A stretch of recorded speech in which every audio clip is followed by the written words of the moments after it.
basically by having this independent study, are you trying to kind of block off any attempts legislatively, which we've been hearing there have been several? No, I don't. Well, like I said, we don't think legislative change is right this year, so I should start there. I think the second thing is there are a lot of people that say, well, of course you're going to defend the evaluation process. That's what you do as administration.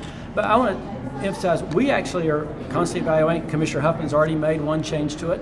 And I think we think it's important to get an independent third party to come in with experienced educators leading the effort who can evaluate it, listen to everybody involved, and talk about what impacts it's had. But Governor SCORE has strongly endorsed the evaluation system from the beginning, worked for it. Are they truly independent? Well, I think I'd emphasize this. Their role, I think they have favored the evaluation system, and they have worked for it. I think the question for them is, we want somebody that's in favor. It's not a question of should we have it, it's a question of is the one that we have working well? And I think that's what we've tasked them with. How many complaints you are getting at this point, and if so, what's the biggest one? Well, I think, yeah, the honest answer is yes, and we've heard several things. I mean, initially we heard a fear that, oh, well, nobody can get a 4 or 5, everybody's gonna get 1s, 2s, and 3s.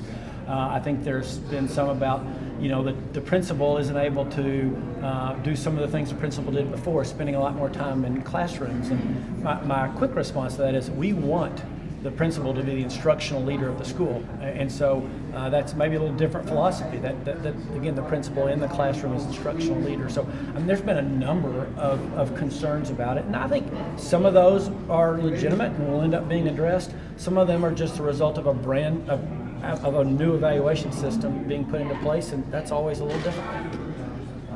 The teachers, of course, raised hell about this during the session, and here we are. Why are you acknowledging it? Is that a technical term? It is. I think you could call it that, having seen it.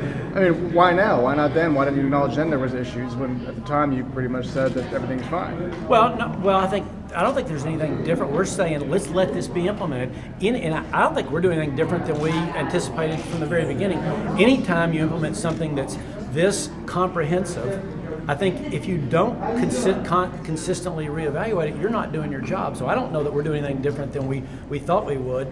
We knew this is going to be a huge rollout, and we knew there'd be some people that didn't necessarily take to it very well, and we knew that we would be evaluating the evaluations. So this isn't a retreat? No, 100% it's not a retreat. I think more than ever, if we retreat on evaluations, we've made a big mistake. Correspondingly, though, if we don't get it right, we've blown a huge opportunity.